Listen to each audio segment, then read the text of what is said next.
Hello there. I hope that you're doing fine. Thank you for clicking on one of my videos. I really appreciate it.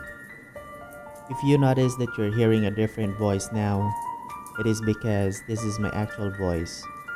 I know that my narrations and audio quality is not that good because I am new to this, but it is my passion in telling good stories to everyone. And I believe that I will improve my skills in narrating if I keep doing this. Previously, I was only using software to generate voice narrations, but it feels like awkward and not that engaging to my viewers. So I took the courage to learn the craft. Thank you to my co-narrators, Just Plain Creepy and Master of Macabre, for inspiring me to do it. Please check out their channels too. The links is in the description, and don't forget to subscribe. If you like creepy and odd stories, please subscribe to my small channel as well. Now, let's get going.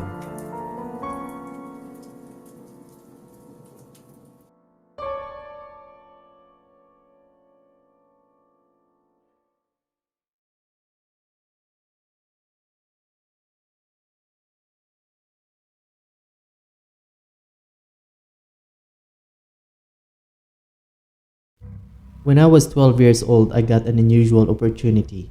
I was able to be involved in a study abroad program where I would live in England for several months, from a very small town in the US originally. The program was run through my middle school, and I went over to England with a group of around 15 other 12-year-olds. Before we went to the homes we would be living in for the next few months, we ended up staying in London for about a week to do some sightseeing.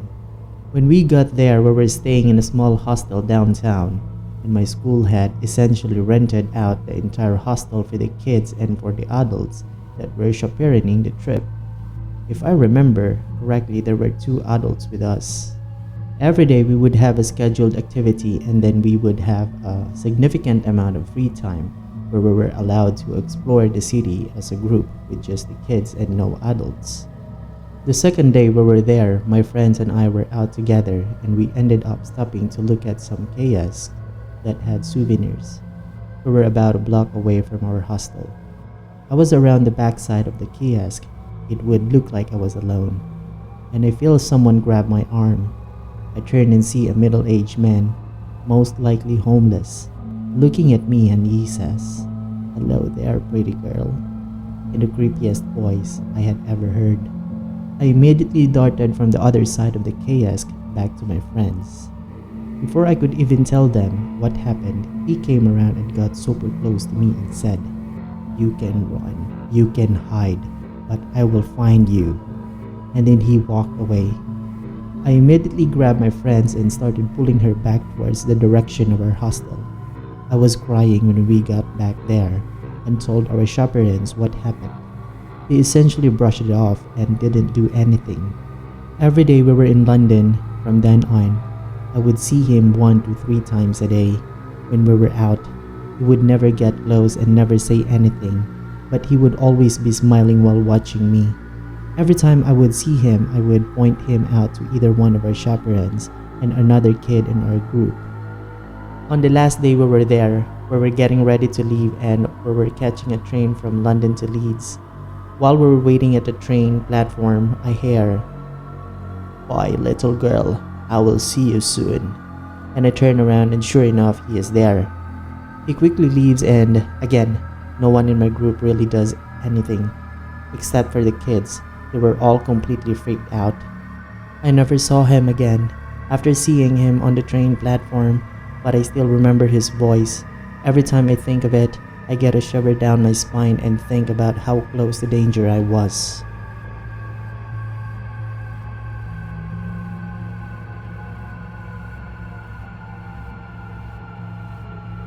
This happened to me just a few days ago, and I wanted to chronicle everything before I forgot any details.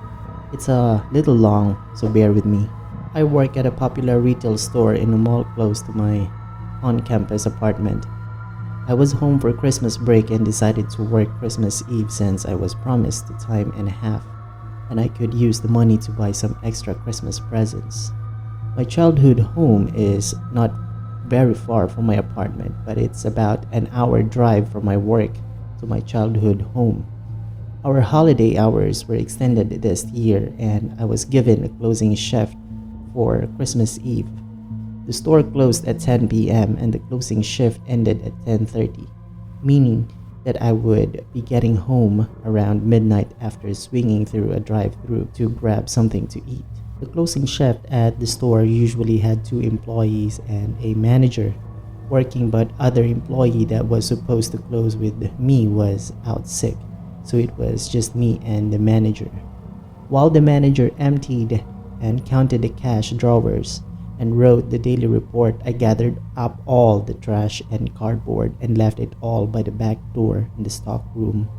I dusted and vacuumed until the manager was finished with the daily report, and then he put in the combination to disable the alarm and held open the back door for me to take out the trash and cardboard. This was the part that was usually the most helpful, to have 2 employees instead of one, because the dumpster was walled off and the manager had to wait by the door to make sure no one walked into the store. But the dumpster wasn't too far away and I wanted to get home as soon as possible, so I carried all the trash out. Our store shared the dumpster with only 3 other stores, all of which closed either before or after us, so I wasn't expecting to see anyone at the dumpster.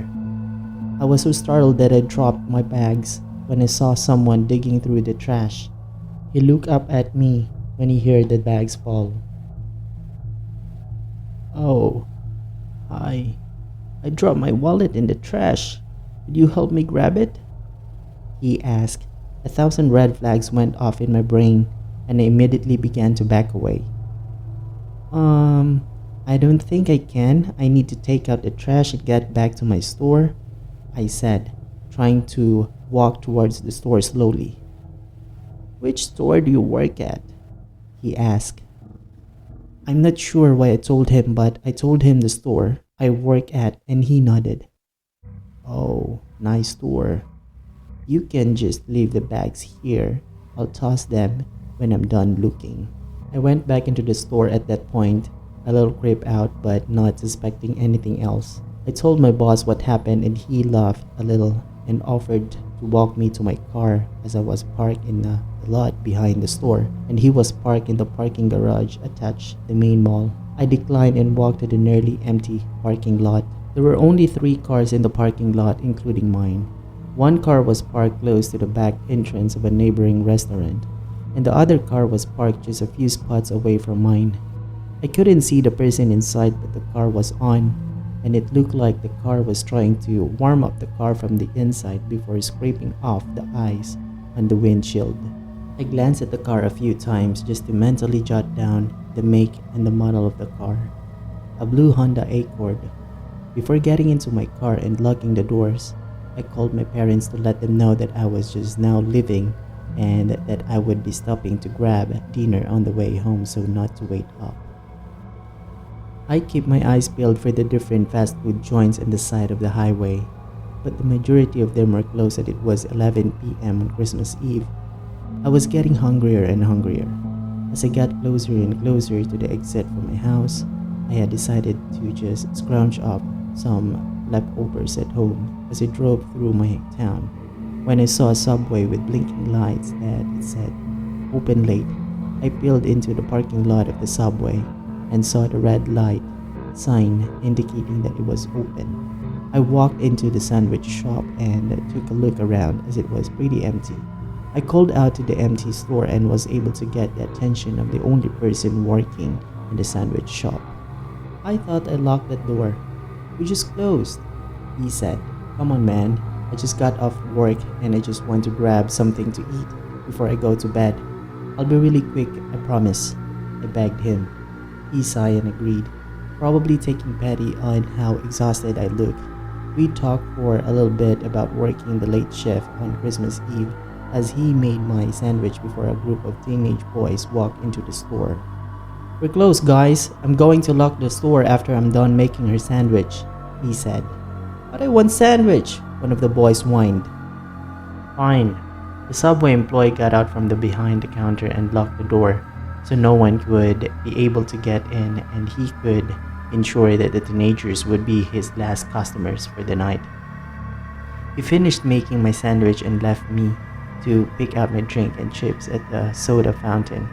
Most of the boys only bought bags of chips or cookies, so they were all finished before I finished filling up my soda, and the subway employee disappeared into the back. I put the lid to my cup and was looking for a straw when saw something caught my eye. The man from the dumpster was waiting in the parking lot next to my car. He was sitting on the hood of the car that was parked next to mine. It was the blue Honda Accord.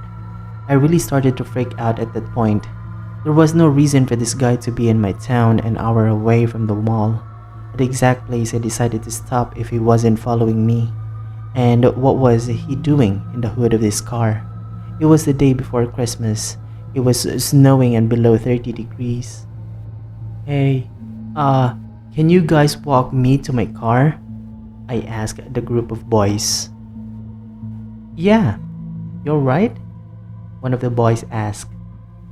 I'm fine. I just don't want to slap on any ice. I lied. I felt a little silly because there was probably a perfectly good reason for the man from the dumpster to be in the parking lot, something that didn't have anything to do with me, but I was still nervous. The boys walked me to my car and waited until I drove off. The man didn't even look at me as I got into my car. I had about 10 minutes until I got to my house, and I tried to shake the weird feeling I got about the man in the dumpster. It took me a little while to notice, but I realized that there was someone following me.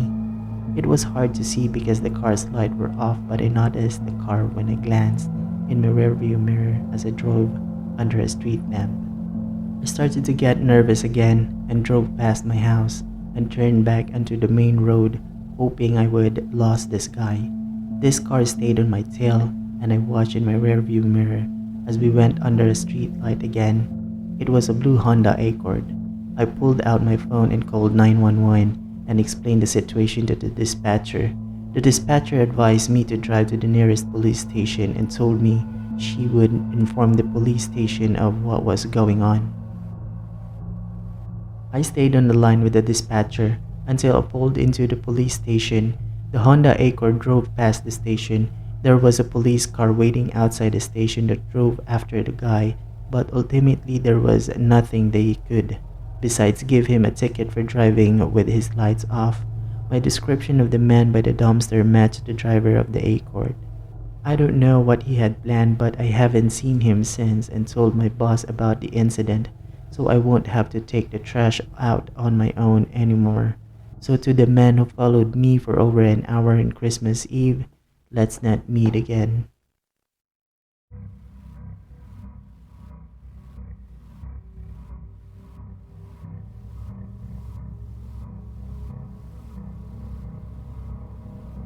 This story is quite short and fairly uneventful, but I still felt that it was weird and felt like sharing. I went to an abandoned mill today with two of my friends, Haley and Kennedy. It overlooks a man-made dam across a large river and has many areas that cannot be seen from the main road. I've been here several times before, and although I've encountered other people, it's usually those my age who have just come to smoke or spray paint or even fish. Today, we noticed there's a truck parked by the dam.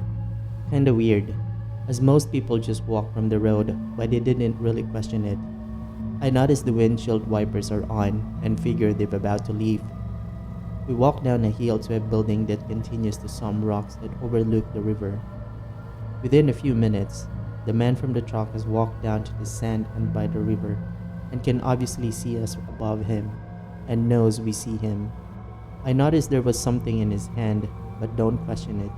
We honestly just really wanting to smoke and wait for him to leave. Eventually, he leaves the sandy area, and I ask Haley to check and see where he has gone. I'm having a hard time explaining the layout, but I can essentially see Haley from where I am standing by the rocks, and I see her wave to someone. She comes back and says the guy has a hacksaw. He's very close to where we are and showed no expression towards her.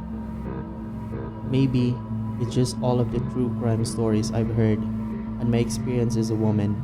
but I suddenly feel very uncomfortable.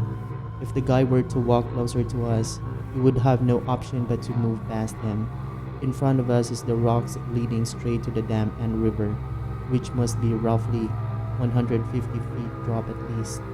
I don't want to assume he has bad intentions, but I mean, he has a fucking hacksaw. Although I'm worried out, I don't feel afraid of my safety at this point. We continue walking around the mill and very quickly notice he seems to be following us. He never stays close to us, but certainly close enough to keep an eye on us. This place is pretty big, and I know there's no way it's just a coincidence. He is by himself and isn't fishing or doing anything.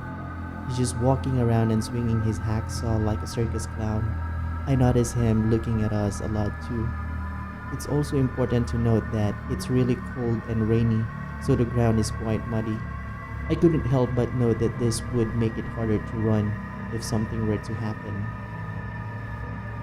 Eventually, we are all really creeped out. We decide to leave but exit the mill in a different direction than we entered. Before we start walking, I notice he is in the direction of where we originally entered.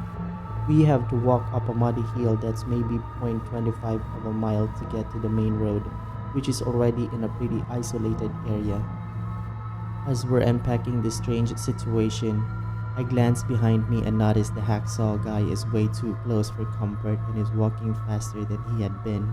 We pick up the pace as well and thankfully make it to my car, which is parked right at the exit. I still don't know what this guy was doing, but it rattled my friends and I quite a bit. I know he wasn't patrolling the area, as he would have just told us to leave if he was.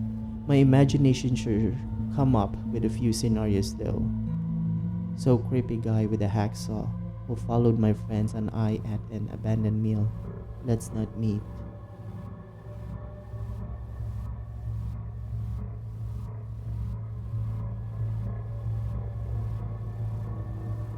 This story is based on a female perspective when she was 19 years old.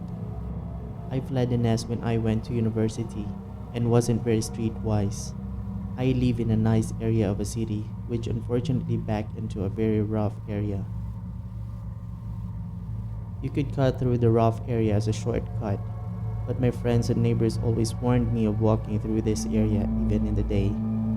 It did also have a terrible reputation in general.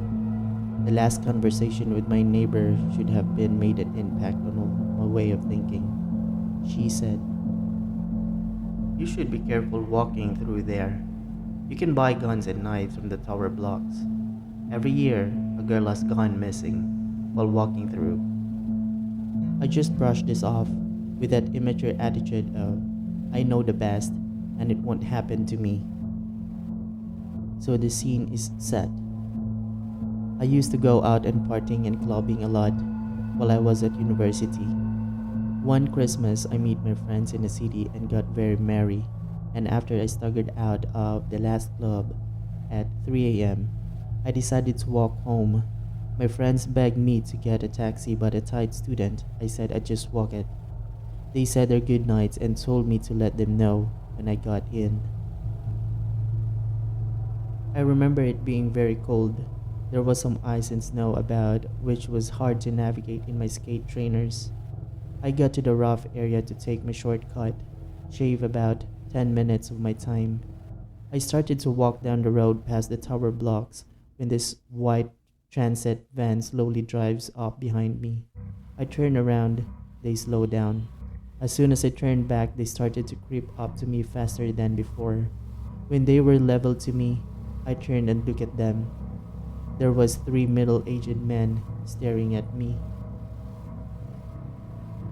They started shuffling and looked like they were getting ready for something.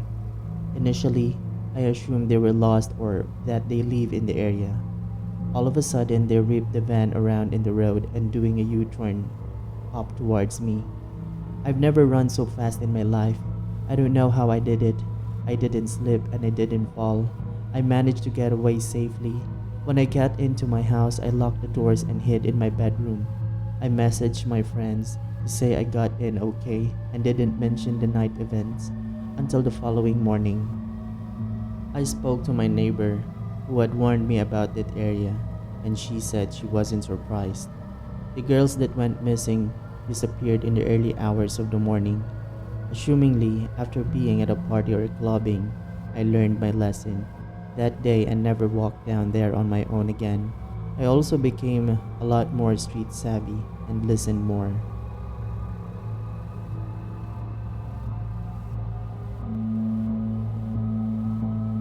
One of my first posts on here, but I've always had fascination with the dark and mysterious aspects of life. So I figured I'd tell about some of the strange characters I've met on the road. This one was by far the weirdest. I used to be an OTR truck driver that drove with another guy.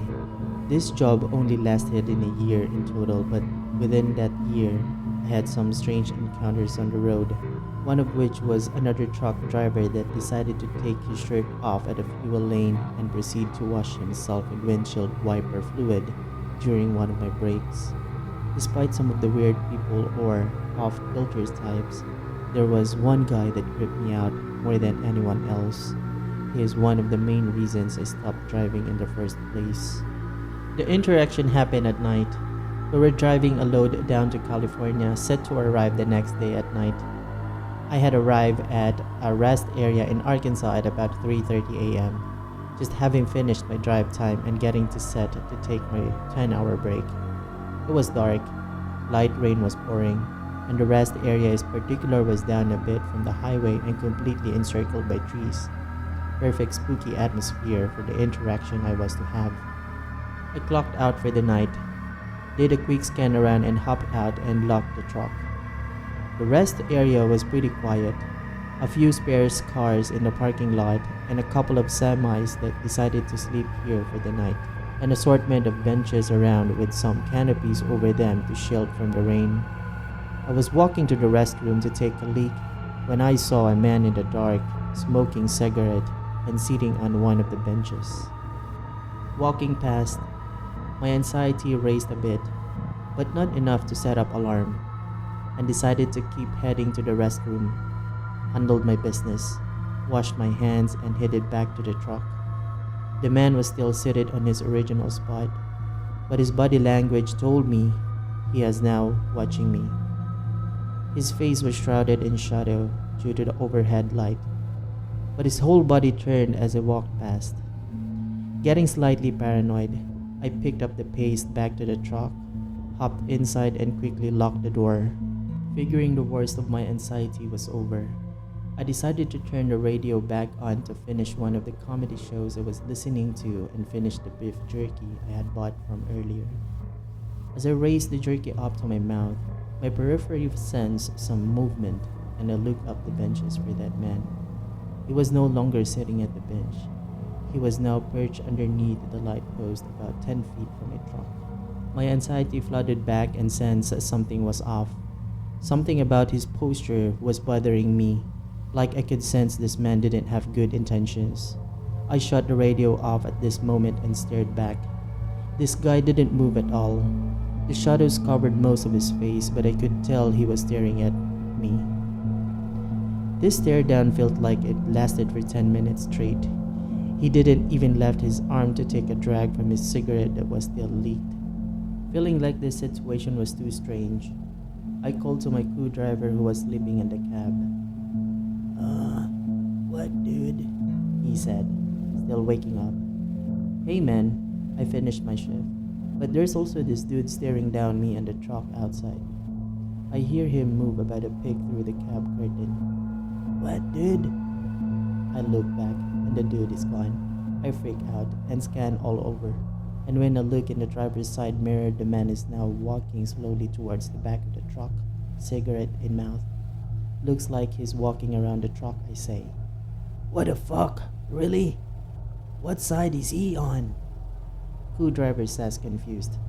At this point, the dude had circled the back of the truck and is now walking up the passenger's side. He's on the passenger side now, I say. I slid over to the passenger side and grabbed my knife off the dashboard just in case. My co-driver finally sees him walking up in the passenger side mirror. The guy stops right by the passenger door and starts peering into the lower window of the passenger door. For those that don't know, Semis tend to have a window on the lower part of the passenger door so you can see if any cars are in your blind spot on that side. Considerably frightened, I yelled out, "What the fuck do you want, asshole?" Which made the man leap back and step on his tiptoes to try and peer into the higher window. He could see me looking at him now. He had to be in his 50s or 60s, skinnish man with bright blue bugged eyes. He had a deranged look on his face like confusion mixed with malice. My co-driver says, "Can we help you?" Upon hearing that there's two of us in the truck, the man abruptly straightens up and walks off, leaving both of us as confused as ever. Co-driver threw his clothes and sat in the driver's side. I recalled my experience with the guy up to that point, and we just sat and watched him. We noticed that every single time a new vehicle arrived, he would walk to whatever light post was closest to the new arrival and stand there. We sat for about 30 minutes, debating whether we should call the police, since this guy didn't actually do anything besides acting like a creep. When we finally decided to make a call, we watched the man check his phone, shake his hands in frustration, and sprint back to one of the cars in the parking lot and peel off into the night. That was the last I had ever saw of him. What confuses me the most is that what his intentions were. I was quite bigger than he was. If it came down to an altercation, it's likely that he'd only have the upper hand if he had a weapon. If he had plans to steal the truck, we have logs and GPS coordinates on our truck at all times. Our systems alert our fleet manager if we're driving off when we have no time on our clocks. Plus, what the fuck is this guy doing at 3:30 a.m. in a shade rest area? My best theory is that rest areas aren't watched very often by police, and this one happened to be out of view due to the tree coverage between the rest area and the highway. This guy seemed to have picked the spot for that particular reason. As for what plans he had after, abduction, thief, violence, I'm not clear. I'd like to hear what you guys think and what interactions you've had.